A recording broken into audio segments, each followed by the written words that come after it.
Ok, fellows, na bancada hoje, um Meteoro Mach 3000 da série Burnt. Muito bem, chegou para cá para a gente fazer aquela revisão cabelo, barba e bigode. O equipamento está funcionando, porém a queixa do feliz proprietário dessa máquina incrível de fazer rock and roll comentou comigo que está um pouco diferente do outro que ele tem em melhor condição. Parece que foi esse o briefing, pelo que eu entendi.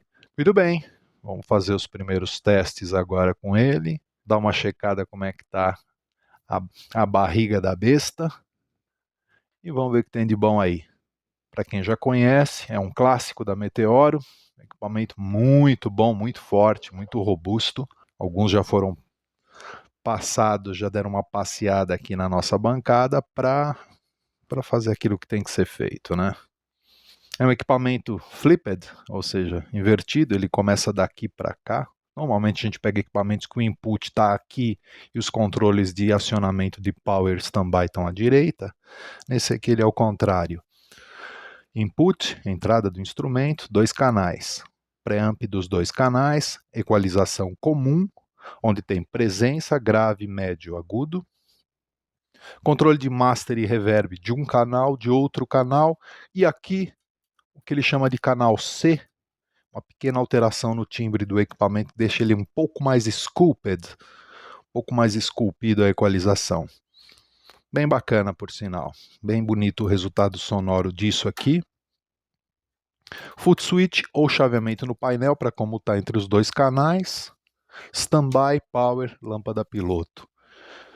Grade aqui está em boas condições. Tem um parafusinho a mais aqui em cima, mas nada que comprometa o geral da coisa. O tecido está em boa qualidade, um pouco de ressecamento com o tempo, as cantoneiras estão intactas dele. Vamos dar uma olhada na parte de trás, como é que ele está. Tá lá, backplate dele. Aqui é o seletor de tensão, 110, 220 volts.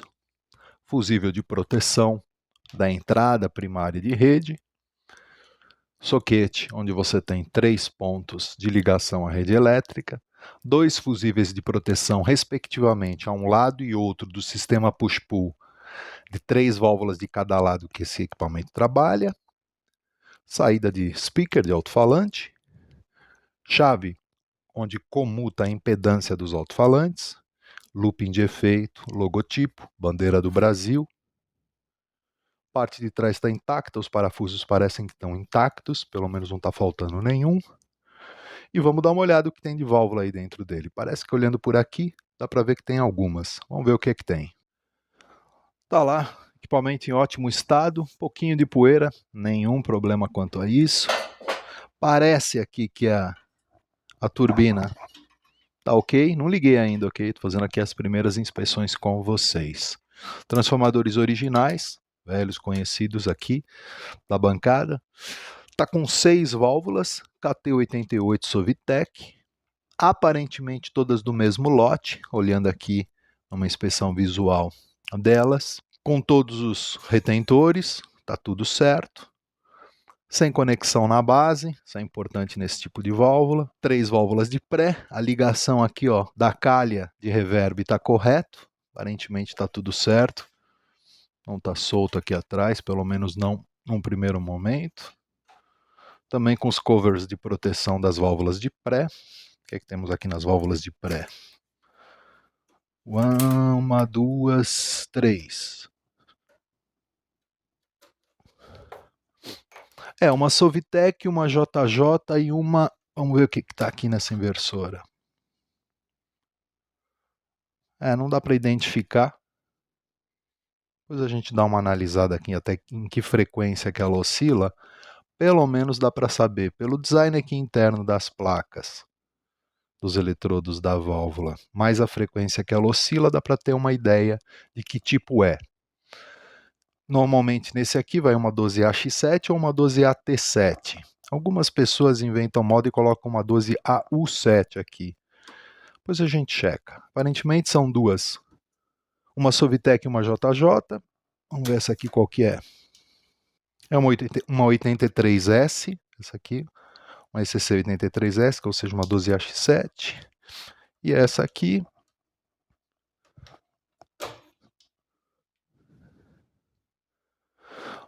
uma 12AX7 Long Plate LPS. Tá vendo que a placa dessa válvula aqui é um pouquinho mais comprida do que essas aqui, por exemplo, que são mais curtinha.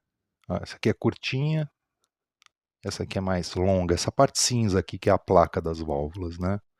Os dois triodos.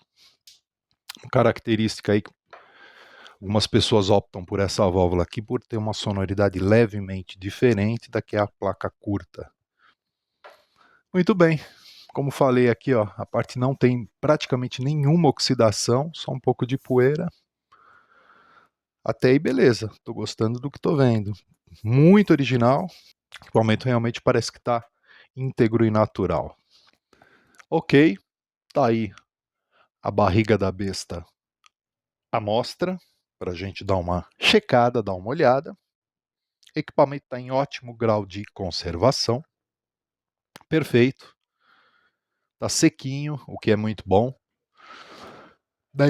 Da direita para a esquerda aí do frame que vocês estão enxergando, temos essa região que é o banco de capacitores de filtragem, as chaves, deixa eu ver se dá para ver, está bem no cantinho aqui, as chaves, os potenciômetros estão todos aqui na frente.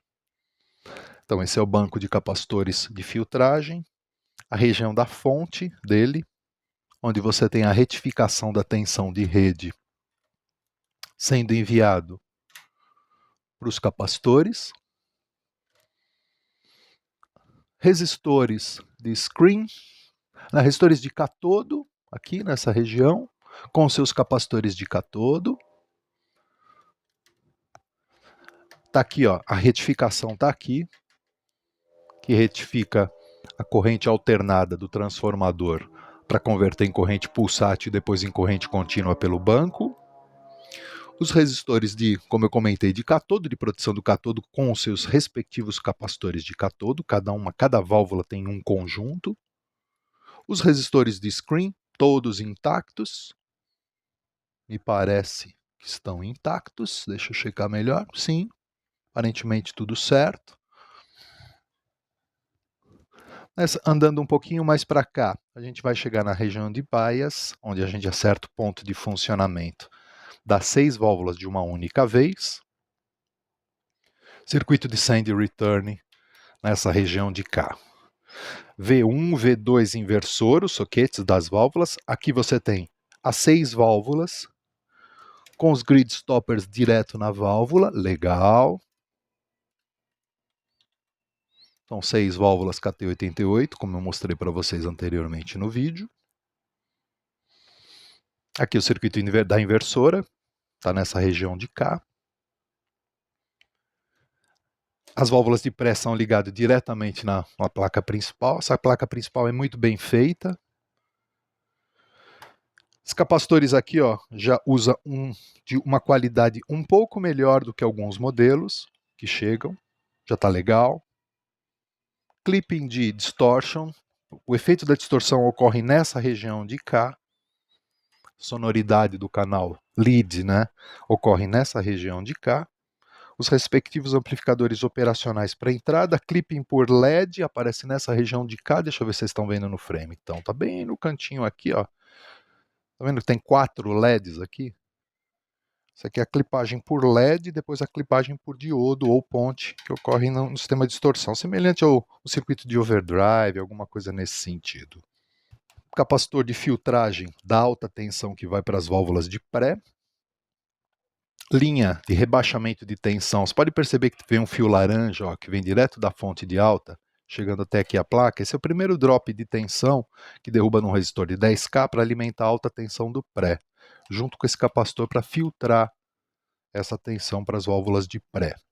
Aqui é o cabeamento de reverb, que é dado nessa região, a região da reverb do circuito, e esses 2 cabos aqui vão respectivamente para as linhas de send e return, que ocorrem aqui, nessa região e nessa região de cá. Chaveamento, né? Chaveamento dos canais, ou canal A, canal B, que seria, digamos, o canal clean, o canal drive, e uma modificação na curva de equalização que você faz na chave quando ele chama de canal C. É nessa chave aqui, ele muda um pouco a curva de equalização do equipamento. Como comentei, circuito de reverb dele utilizando circuito integrado, é analógico, sim, não é digital, ok?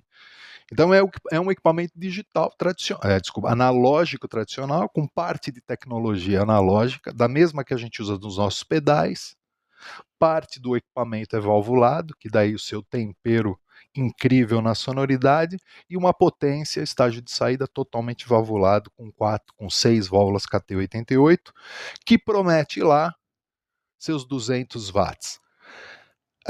Dá para tirar mais, sempre dá para tirar mais, mas honestamente é um bicho que te entrega 200 watts aí tranquilamente de sinal puro. Saturando, isso vai nas alturas. Os filamentos é assim mesmo, tá correto, não tem nada errado nesses filamentos. Pois nós vamos medir as tensões disso para ver se está correta as tensões de filamento, principalmente nas últimas válvulas do ramo onde alimenta a tensão dos filamentos. Caso contrário, se não tiver, eu particularmente costumo fazer um balanceamento dessas tensões de forma que as últimas válvulas recebam a mesma tensão de filamento do que as primeiras. E é isso. Equipamento muito legal, está muito bem conservado. As manutenções que foram feitas aqui, ó, ano de 2006, 2014, fora do frame aqui 2015, está de acordo, não tem nada de diferente aqui. E a queixa, segundo o cliente, conforme eu comentei com vocês, é que o som está diferente do outro. Próximo passo é pegar esse equipamento, colocar ele na instrumentação antes mesmo de ouvir e verificar se as tensões esperadas e os sinais esperados analisados no equipamento, gerador de sinal, osciloscópio, etc., multímetro, se as tensões estão dentro do esperado. Estando dentro do esperado, a gente coloca isso em regime de estresse para torar o que tiver que torar essas válvulas aí, para que se der um problema já dê agora, e a partir daí vamos ouvir o som dele para compreender o que está acontecendo. Sabendo os números encontrados, sabendo os resultados gráficos exibidos na instrumentação, fica fácil de deduzir o que é que está acontecendo com o som, certo? Então é isso, meus queridos. Aguardem aí. Já já a gente vai começar a colocar esse equipamento em medida e ver como que ele está. Tá bom? Já coloquei o equipamento aqui, está passando pela lâmpada de proteção, variar aqui os procedimentos comuns. No momento está com 90 volts, quando eu liguei ele, nada. Bom, de cara, fusível da proteção da rede aberto. Já substituí, estabeleceu as tensões foram estabelecidas.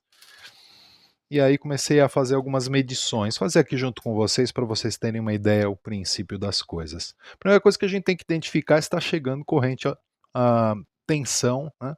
A corrente alternada foi transformada em corrente contínua, está chegando alguma tensão nos bancos dos capacitores.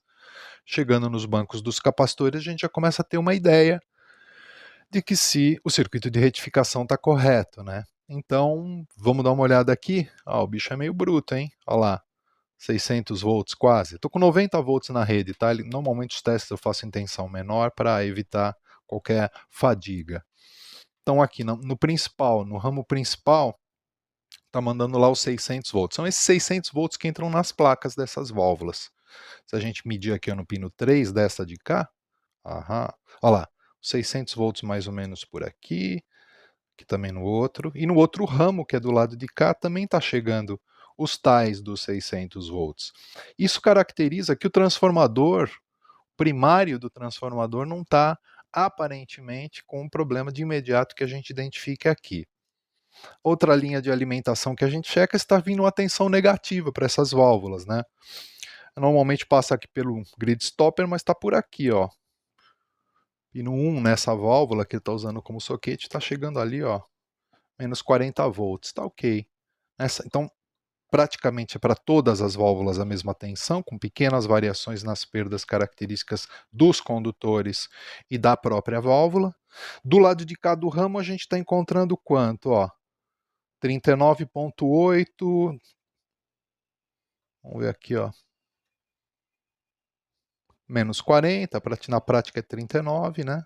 0,5. Do lado de cá um pouquinho maior, 41. Tomadas medidas de placa, tensão de bias está chegando, vamos checar as screens. As screens estão saindo por esses resistores, tá?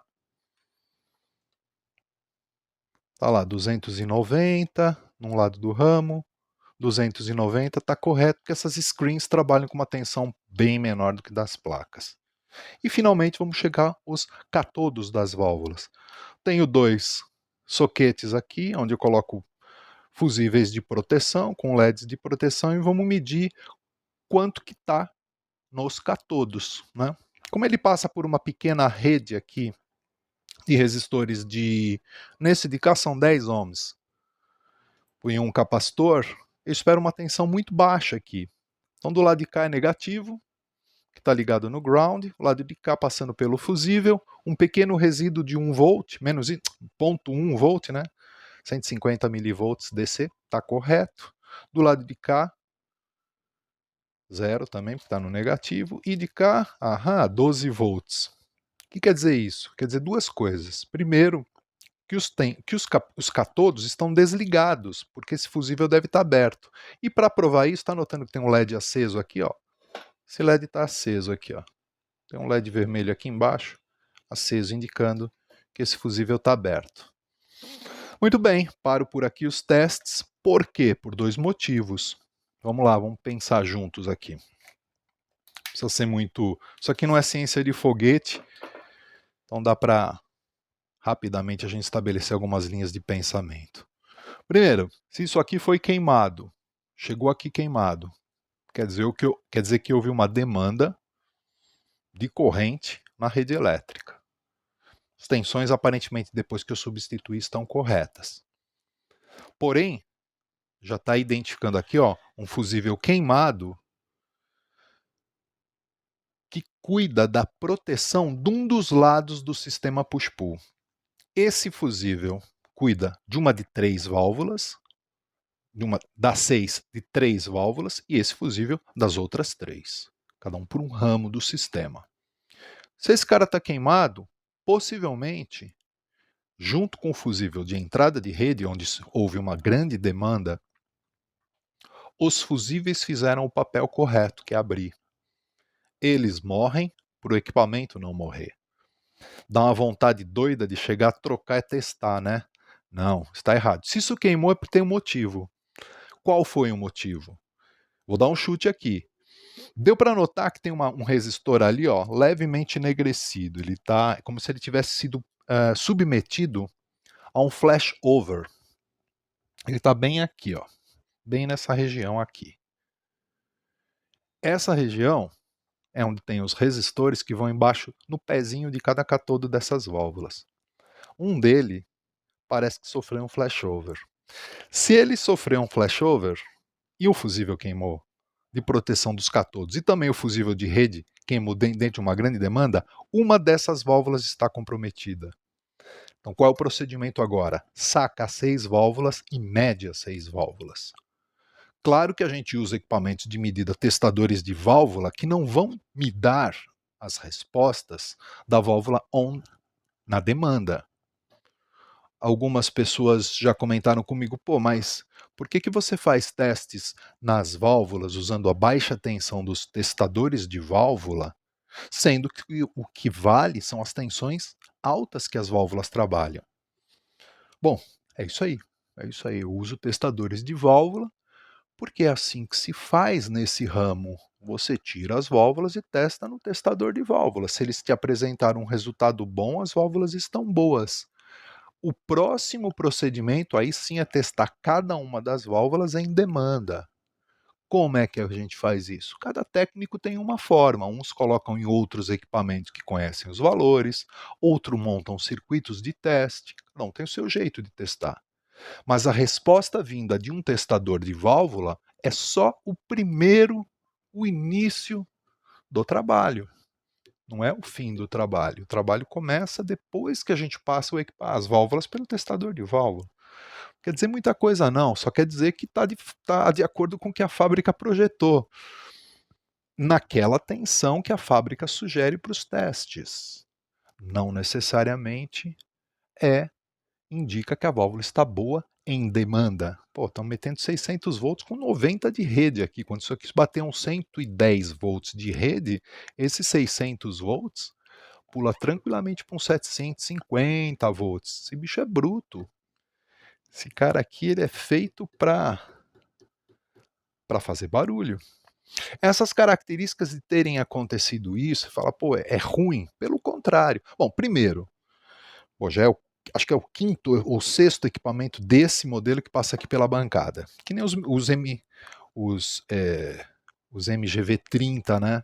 Que são equipamentos bem comuns de aparecer nas bancadas também. Quer dizer que são equipamentos ruins? Não, não, não. Quer dizer que são ótimos, que tem milhares no mercado. Tem muitas vendas, é um produto que é sucesso de venda.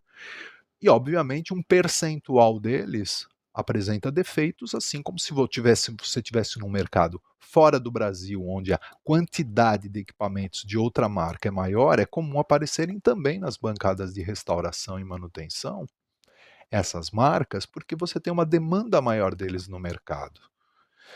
Que nem uma conversa meio furada, meio fiada, que fala assim, equipamento handmade a gente não vê em bancada de manutenção. Sim, a gente não vê por dois grandes motivos. Primeiro grande bom motivo, os bons handmades, que é a maioria que a gente tem hoje no mercado nacional, Pedrone, Roncone, Acedo, que são marcas que eu particularmente assino embaixo de olhos fechados, esses três, acima de tudo, são excelentes técnicos. Então, quem compra um equipamento handmade, muitas vezes manda consertar com ele quando dá um problema. Quando cai para a gente aqui, a primeira coisa que eu vou fazer é ligar para eles e falar, escuta, chegou por aqui, quer fazer? Eu faço.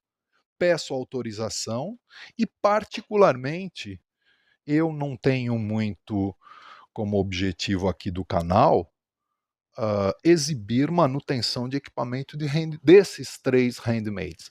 Então, quando o equipamento vale a pena, que tem uma boa história para contar no canal, da forma que eu estou contando para vocês aqui, dessa maravilha da indústria nacional, que na minha opinião é a Meteoro, aí eu conto. Caso contrário, não tem muito para que se apenas demonstrar como o equipamento é feito por dentro de um construtor, que tem lá os seus segredos industriais, e eu respeito e eu acho que é isso aí. Diferente do equipamento desse, que é feito em série, né? Quantos foram feitos desses equipamentos e vendidos para o mercado? Pelo menos algumas centenas, né? Então são exemplos incríveis de sucesso de produção nacional que esporadicamente aparecem alguns aqui na bancada. E quando tem uma boa história, eu divido essa história com vocês, tá bom? Fica de olho aí, vamos ver como esse bichão vai ficar.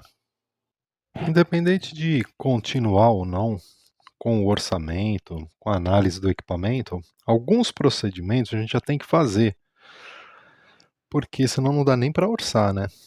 Então um grande amigo meu falou que muitas vezes orçar é consertar. Eu concordo com ele. Faz parte aqui um pouco da nossa rotina ter que fazer algumas interferências antes no equipamento para poder levantar o estado geral dele e a partir daí você fazer um orçamento mais elaborado e dar continuidade no trabalho, né? Então, independente se o orçamento foi ou não aceito, ou será ou não aceito, a gente já tem que fazer algumas intervenções, né? Uma delas eu tive que fazer no jack. Pode parecer coisa simples, mas você tem que tirar essa placa por completo, né? Soltar os parafusos. Esse equipamento é até razoavelmente fácil, porque todo o painel é fixo apenas nesse ponto de cá, nessa barra aqui, ó. Tem 3 parafusos e mais um ponto de cá, onde você tem a outra porca fixando o jack. Então, basicamente, é um ponto, 2, 3, 4 e 5. Então, só removendo 5 pontos, você já remove a placa, você consegue tirar. Dessa maneira, eu consegui tirar esse jack, sacar fora o jack anterior que quebrou, ó. Ele quebra aqui o pescocinho da rosca, essa parte de cá. Ele vai aqui, ó. Então, eu removi um jack, coloquei um outro de mesma característica, porque muitas vezes ao apertar essa porca aqui, ó, com muita pressão, usar ferramenta para apertar essas porcas de plástico, o plástico aqui fica com uma fadiga muito grande e acaba estourando, né? Então depende do movimento que você faz na placa, a vibração, pode estourar esse pescocinho do jack. Não é um defeito muito sério, mas pelo menos a gente já tem que fazer a troca aqui para começar a funcionar, né? E já que você remove a placa, eu também fiz uma limpeza e refiz todos os pontos de solda na parte de baixo da placa, para que não tenha nenhum susto de não estar funcionando alguma coisa durante os testes efetivos do equipamento. E também, já que levantou a placa, você já limpa com limpa-contato pela parte de baixo aqui, os potenciômetros, né? Aqui você tem uma janela aqui embaixo entre o potenciômetro e a placa, onde você consegue, com a placa fora sacada, aplicar o bico injetor e limpar, aplicar a limpa-contato, né? Então foi feita essa primeira parte, né? E agora, mostrar aqui uma característica interessante. Esse equipamento é um equipamento muito bem construído em alguns aspectos, porém, é um equipamento feito em série, ou seja, para atender um volume, uma quantidade muito grande.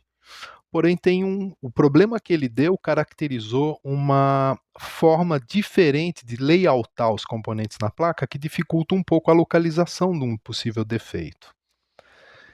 O defeito, por enquanto, está aparecendo nessa região, essa parte de cá, desse fusível que está aberto, não está permitindo o funcionamento essas três válvulas de cá, desse lado, desse ramo do push-pull, né? Que uma está aqui, outra aqui embaixo nos soquetes, né? Então, esse soquete aqui que contém um fusível do catodo das válvulas, digamos que cuida da saúde dessas três válvulas. Como uma delas falhou, gerou um arco muito forte, chegou até o ponto de evaporar aqui, ó, quebrar um dos resistores. Eu já comecei a identificar aqui uns pontos de comprometimento da própria placa de circuito impresso. Vou mostrar aqui para vocês, ó. Muito bem. Medindo a continuidade entre essa parte de cá do resistor, eu cheguei a essa válvula de cá. Então dá para deduzir que pelo menos o que teve uma maior intensidade de corrente circulando pelo resistor de catodo, que é um resistor de baixíssimo valor, usado apenas para medir a tensão de bias ou sugerir a tensão que está sendo aplicada no bias da válvula, tensão de polarização da válvula individual, né? Foi bem grande a corrente aqui ao ponto de ele romper, né? Quando esses resistores rompem, possivelmente, não adianta só trocar um resistor. Muita gente fala assim, pô, só trocou um resistor e cobrou, sei lá, tantos R$ 1.000. É, porque nunca é um resistor. Isso aqui é o final do processo, né? Isso aqui é o que está óbvio aqui, né? Aí você vai lá, troca esse resistor, liga, vai dar o mesmo defeito. Ou se talvez nem funcione. Nesse caso aqui não vai funcionar. Por quê? Observa o que está embaixo desse soquete aqui, onde você coloca o fusível de proteção desse ramo. Ó, vou remover ele aqui só para vocês enxergarem, tá? Observa. Tá notando que tem um resistor aqui, ó, e um buraco? Ó, vou enfiar a chave de fenda aqui, ó. Tem um buraco. Isso aqui já era, tá? Essa região da placa de circuito impressa foi vaporizada. A trilha que estava aqui já não está mais.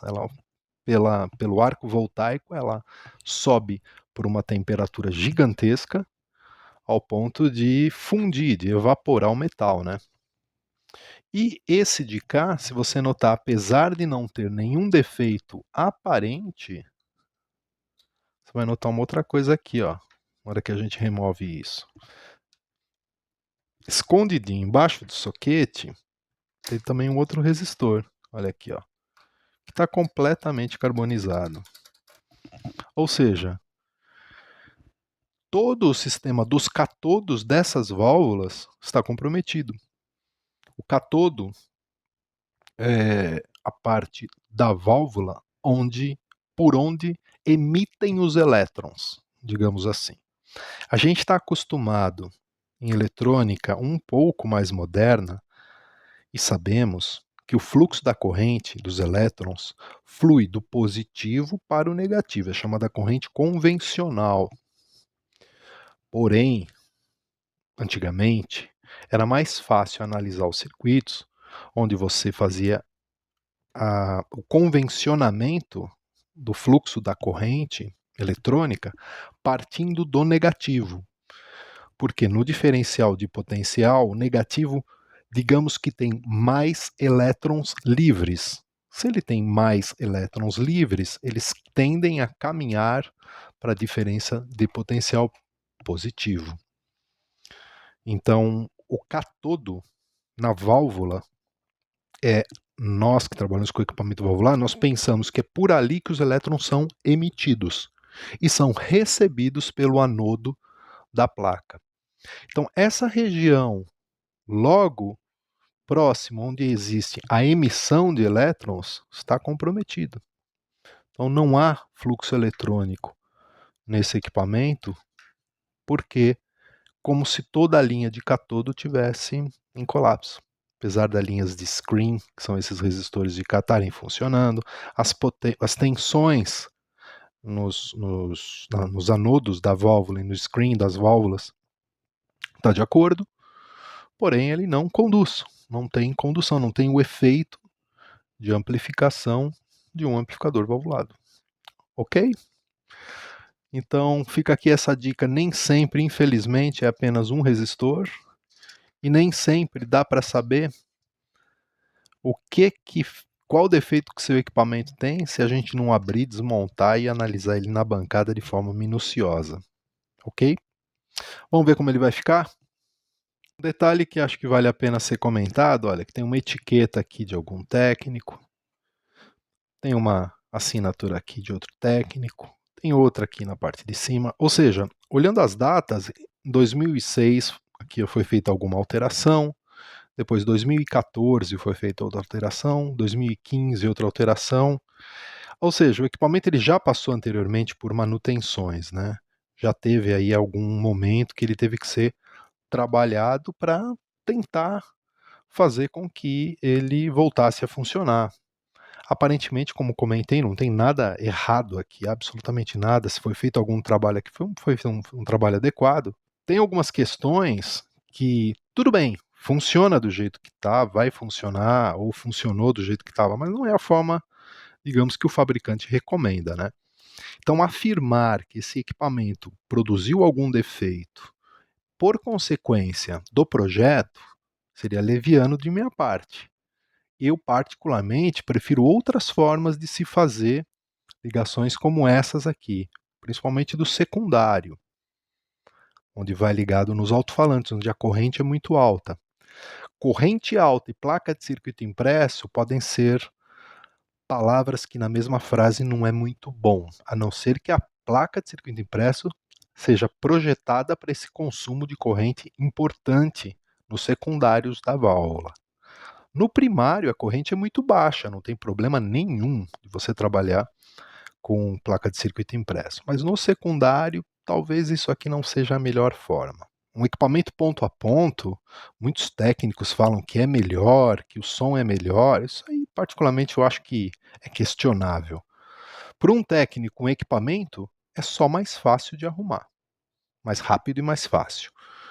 Não que é melhor, nem que é pior. É diferente na eletrônica e a mão de obra é mais rápida a tratar com equipamento ponto a ponto. Você não precisa de instrumentação nenhuma, você pode usar pouca ferramenta e consegue fazer o equipamento voltar a funcionar. Agora, quando é placa de circuito impresso, já te envolve mais tempo de bancada, um conhecimento técnico um pouco maior, você tem que conhecer características do projeto, características do fabricante e principalmente instrumentação adequada, senão você danifica o equipamento. Isso aí não tem como fugir e evitar. Mas esse aqui já é um velho conhecido meu da minha bancada aqui. Eu gosto muito desse projeto, muito mesmo. Eu acho que é um dos melhores equipamentos já feitos na indústria nacional. É um equipamento bruto, está aí apanhando há muito tempo mesmo, e só agora chegou no momento que ele precisa ter um, um barba, cabelo e bigode completo. Mas é um equipamento, quem tem, pode cuidar bem deles, que é um equipamento que vai durar muitos e muitos anos. É um excelente equipamento desse fabricante, ok? Ok, ampli finalizado. Vindo aqui, ó, da esquerda para a direita. Toda a parte do pré foi revisada. Tinha um circuito integrado não tão bom, já foi trocado. Parte do sistema de bias original do equipamento também foi mantido. O circuito de send return tinha uma modificação que eu voltei ao original. Agora, o volume dos dois sinais, com ou sem efeito mandado aqui, estão equalizados. Checado toda a parte do secundário, refiz na placa a parte da ligação que vai para o secundário do transformador e, consequentemente, para os jacks das caixas, das cargas. Essa região tende a ter uma corrente muito alta. Se não está bem feito ali a ligação, pode ser que aqueça e traga algum problema. O circuito de bias também foi refeito, como comentei. Todos os wirings aqui foram distribuídos de uma forma que fique um pouco mais seguro. Está bem firme aqui, fixei com plástico de baixa fusão algumas partes, principalmente essas partes que tendem a vibrar. Então agora está bem, fora os parafusos, a placa está bem fixa, realmente não vai ter problema nenhum. Foi trocado os resistores de catodo, os resistores de screen foram mantidos, estavam corretos. Foi feita uma adaptação na placa aqui para poder manter essa placa. Na parte de cá, sem grandes problemas, o pré está perfeito, e ali o banco de capacitores foi revisado, não houve necessidade de troca de capacitores, porque a troca já tinha sido feita recentemente, através de alguma das manutenções que esse equipamento passou. Ok? Duas válvulas comprometidas, entraram duas válvulas novas, já foi todo ajustado para que tenha uma boa entrega de áudio com relativo baixo consumo da rede elétrica, porque esses equipamentos, quando estão descalibrados, desregulados, eles tendem a ter um consumo excessivo da rede elétrica, que pode causar fadiga no conector, fadiga no cabo, fadiga na tomada. Então, para evitar esse tipo de coisa, vale a pena deixar ele digamos, no ponto ideal, ok? Vamos dar uma olhada do outro lado ali, como é que ficaram as válvulas instaladas. Tá lá, o outro lado do bife. Nada mal, hein? Consegui manter o mais próximo possível da originalidade, principalmente do painel aqui. Foi tudo revisado, tá? Realmente não estava tão interessante esses conectores aqui, onde mantém os fusíveis protetores da saída. Duas válvulas novas adicionadas, essas válvulas estão perfeitas. O chassi aqui basicamente está um pouco empoeirado, estava um pouco empoeirado, dei uma limpada, não tem pontos de oxidação muito importante, a não ser um detalhe ou outro. Está perfeito o equipamento, os transformadores estão bem legais. O velho problema clássico, né, que é um certo ruído dado por essa ventoinha aqui, também consegui dar uma boa limpeza nela, né, bati um ar aí no compressor e dei uma limpada, né, geral aqui, então ela tá bonitinha. Ainda vou dar um retoque aqui, que nas pás aqui na parte interna dela tá um pouquinho ainda de poeira, mas pouca coisa. Ainda vou dar mais um retoque aqui com um pincelzinho para ficar bem limpinho. Quanto a isso, sem problemas, tá? As válvulas estão boas, essas duas novas nem se fale, né? Estão perfeito. O ponto de bias é o mais importante desse equipamento. Se aqui não tiver como manda o figurino, a tendência é ser um equipamento com consumo muito elevado na rede elétrica, ok? Feito para trabalhar em 110 volts, 110, 115 volts. Se tua rede elétrica estiver perto dos 127, a fadiga desse equipamento é muito grande, ok? Tende a ter um tempo de vida útil bem menor do que você trabalhar com ele em 110, 115 volts, tá bom? Vou fazer uns testes de performance aí, ver como é que ele ficou, dar uma checada aí numa carga. Ok, nosso amiguinho já está um bom tempo aqui aquecendo. No momento eu vou aplicar um sinal de aproximadamente 100 mV RMS em 500 Hz no gerador. Na entrada aqui, ó, tá chaveado para o canal limpo, que é o clean dele, né? E vamos subir aqui, ó. Ó, o sinal tá bem interessante aqui, ó. Ao subir um pouco mais o volume, essa saturação que começa a aparecer aqui tende a diminuir. Ou seja, eu aumento o headroom, né? Ó, jogar o volume máximo aqui. É que aquele... Aí já começa a ficar bem rápido aqui, né? Olha lá. Vamos ver potência aqui, média, como é que tá entregando nosso amigo. Ele tá apontando aqui, ó, por volta de uns 150 watts, saturando bilis com 180. Aqui dá para deixar ele um pouco melhor, o clean dele, para ele melhorar um pouquinho. Mas eu não sei se vai valer a pena o ganho que nós vamos ter de consumo, não. O ganho de volume, entre aspas, em relação ao castigo que a gente submete às válvulas. Mas acho que dá para dar um pouquinho, sim, para esse sinal clean tender a ficar um pouco mais limpo, né? Que vale a pena calibrar numa potência não muito alta. A gente consegue aqui um efeito interessante.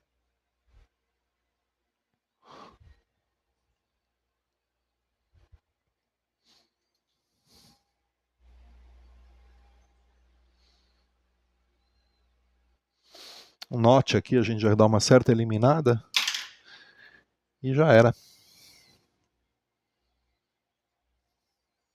Tá atuando legal aqui os controles de equalização, ó, grave, agudo, médio e agudo. O agudo vai se tornar um pouco mais intenso se eu aumentar a frequência aqui do gerador. Em vez de 500 Hz, jogar para uns 5 kHz, dá para ver melhor ali os agudos atuando, ó. Junto com a presença, né? Baixando aqui a presença tende também a ficar interessante ali a atuação do controle de equalização dos agudos e dos médios. Ó, agudo e médio. A saia de frequência, a largura de frequência que o controle de médio atua junto com o grave e o agudo nesse tipo de equipamento é bem importante, porque ele é do tipo equalização tone stack. Os equalizadores tone stack eles são interdependentes, né? As frequências são interdependentes. Então, você dá um determinado ajuste nos agudos, ele vai interferir nos médios também. É característica desse modelo de equipamento. E a saturação, vamos ver como é que está o canal saturado aqui, ó. Só para ter uma ideia de limite de potência limpa do equipamento, clean, né? O headroom dele, vamos ver quanto que a gente está alcançando aqui. Honestamente, 150 watts. É uma paulada isso aqui, né? 150 watts de sinal limpo no watímetro e mais ou menos no cálculo aqui, ó. Quer ver? O ponto máximo ali, ó. 35, 36 volts, ó, 34 volts RMS. Se a gente fizer o cálculo aqui para ter uma precisão maior, nós vamos estar perto disso aqui, ó. 34 elevado ao quadrado dividido pela carga, que é 8 ohms. 144 watts de potência no sinal clean. Muito bom. Estável, isso que eu gostei. Essa estabilidade do sinal indica que os capacitores estão perfeitos, capacitores da fonte. E não tem nenhum ponto aí com solda fria, com mau contato, porque senão esse sinal ele tende a dar uma oscilada. Maravilha. Vamos ver se a gente encontra a assinatura certa do canal de drive, que é aquela assinatura em característica do sinal saturado, né? Ele parece um símbolo da Nike aqui em 500 Hz. Em 500 Hz, tá? Vamos dar uma olhada. Ventoinha aqui, ó. Ela foi limpa e tá bem silenciosa, viu? Isso aqui vale a pena. Deixa eu ver se tá aparecendo o frame. Isso aqui vale a pena manter, tá? Principalmente quando está trabalhando com 6 válvulas. Nos mods que eu faço de colocar menos válvulas, não há necessidade. Mas quando está com 6 válvulas, mantém isso aí. Se o barulho não te incomodar, tá tudo certo. Estou com outro ventilador aqui, talvez esse aqui está gerando mais barulho até do que o dele. O dele está bem silencioso. Ok? Muito bem, vamos dar uma olhada então como é que está o canal saturado aí. Ó. Baixar inicialmente o volume do canal saturado, que é esse de cá. Passar para o canal 2, que é o canal drive. Ó. Olha lá a assinatura que eu comentei com vocês. Ó. Ela se apresenta dessa forma aqui. Belo coisa, são 50 watts aí, já está dando com pouca amplitude de sinal. Se descer a botina aqui, ó, tá batendo 200 watts canal saturado. É claro que esses 200 watts não são os 200 watts do canal do sinal da onda senoidal. Essa questão de watts RMS, watts pico a pico, watts, não sei, cada um tem adota uma terminologia, né? Eu particularmente adoto da física clássica, que é watts. Não é nem RMS, não é nem pico a pico, não é nada, é watts. No caso, o cálculo do valor me entregue é dado em RMS, root mean square, e aí conforme o sinal da onda, você tem uma tensão aqui. Se ela é quadrada, você tem uma tensão. Se ela já é senoidal, a tensão muda um pouco. Os picos disso aqui caracteriza uma determinada porção no cálculo RMS que é feito pelo equipamento aqui, esses 24.6, por exemplo, está sendo feito pelo circuito do próprio equipamento. Né? Você tem uma integral que vai do sinal da onda que vai te responder um determinado valor de tensão que foi convencionado chamar-se de RMS. E através do cálculo dessa tensão RMS, pela corrente, você tem a potência do equipamento, que é mais ou menos o que me indica por aqui. Porém, no sinal, quando o sinal é quadrado, ele é saturado, você terá um cálculo um pouco diferente na maneira que é executado esse algoritmo interno do software, que está aqui. A integral não é mais sobre uma onda senoidal, sim sobre uma onda quadrada. Então os números tendem a enganar. Quando eu castigo aqui ele com vontade, está indicando mais ou menos 41, 42, mais ou menos 200 watts. Tudo bem, 200 watts num sinal de onda quadrado. É o normal, tá? É o que se espera mais ou menos de equipamentos como esse. Até daria para castigar mais, aquecendo um pouco mais a tensão de funcionamento do ponto de funcionamento das válvulas, mas o que ele te entrega em áudio não justifica o castigo que você muitas vezes deixa esses equipamentos se submeter, né? Voltando então, tá tudo bem por aqui também, ó. Os controles atuam de uma forma bem interessante. Quando você tira os agudos, esse ponto de K do sinal tende a diminuir, ó. Quando você tira os médios, só sobra aqui basicamente a atuação do controle de graves na frequência de 500 Hz. O sinal se assemelha a um sinal dente de serra, né? O sinal dessa forma, ele está dizendo basicamente as regiões de agudo, as regiões de médio, as regiões de grave. Dá um zoom aqui para vocês verem melhor. Ó. Agudos, médios e graves. Ao tirar os agudos, controles de agudo, o sinal tende a diminuir essa ponta de cá. Os médios, de certa forma, como é um controle do tipo tone stack, ele mistura com os agudos, mas você consegue notar que a curva, aqui como um todo, entra em atenuação. Ó. E aqui os graves, pode cá os graves. Vou desligar esse canal aqui, fica mais claro para vocês. Ó, os graves. Uma característica interessante desse equipamento é quando você chaveia para o canal C. Na verdade, o canal C ele dá um boost nos médios, então toda essa curva tende a subir. Aqui não se torna tão claro. Quer ver? Deixa eu tirar os médios de cá, só para ver isso ocorrendo. Percebe essa região de cá, ó? Como tende a atuar? Ela que perdeu o trigger. Agora veio.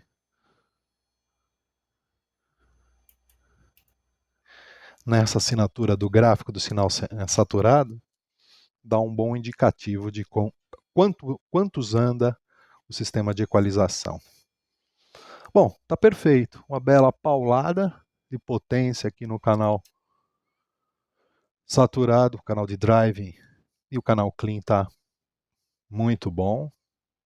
Daria para dar um pequeno castigo aqui para ganhar um pouquinho mais de potência ali no fim, hein? Deixa eu ver se consigo dar uma mexidinha aqui.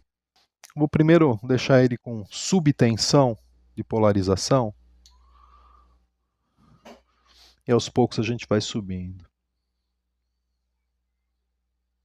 Tá bom.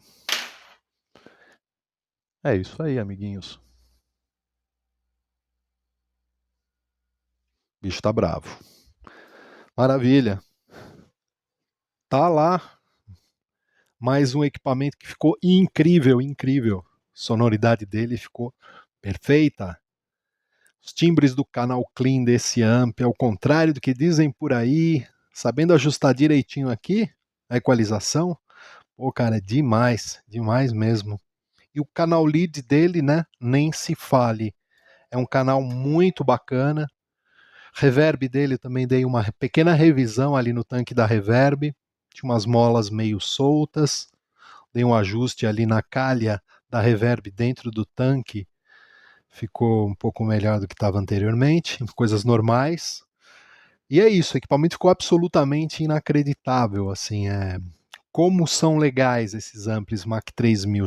Deve ser o sexto ou sétimo que passa aqui no laboratório. Deve ter uns três ou uns 2 ou 3.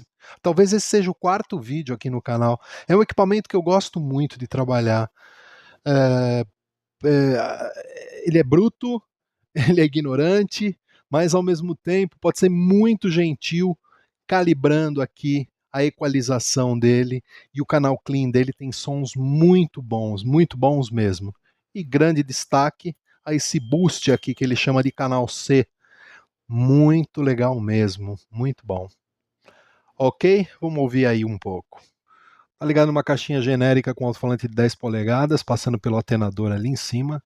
Essa caixinha está recebendo apenas 1% da potência que ele está entregando, tá?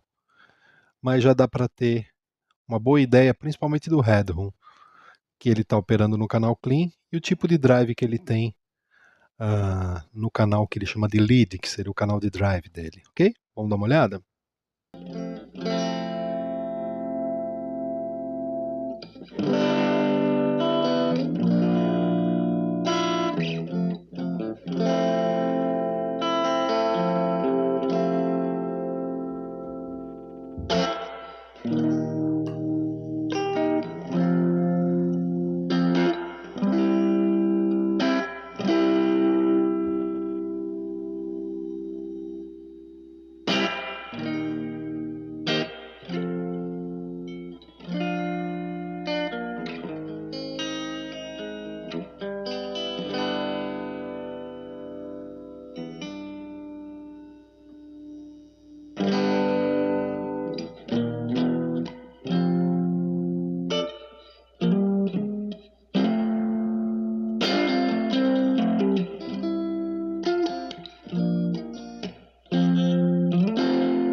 Ok, fellows, espero que vocês tenham se divertido. Essa foi a estação Papa Uniforme 2, Sierra Romeo Zulu.